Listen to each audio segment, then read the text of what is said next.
بسم الله الرحمن الرحيم ووضع الكتاب فترى المجرمين مشفقين مما فيه ويقولون يا ويلتنا ما لهذا الكتاب لا يغادر صغيرة ولا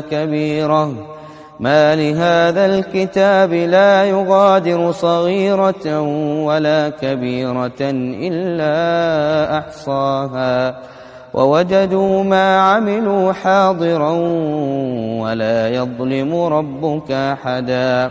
وإذ قلنا للملائكة اسجدوا لآدم فسجدوا إلا إبليس كان من الجن ففسق عن أمر ربه أفتتخذونه وذريته أولياء من دوني وهم لكم عدو بئس للظالمين بدلا.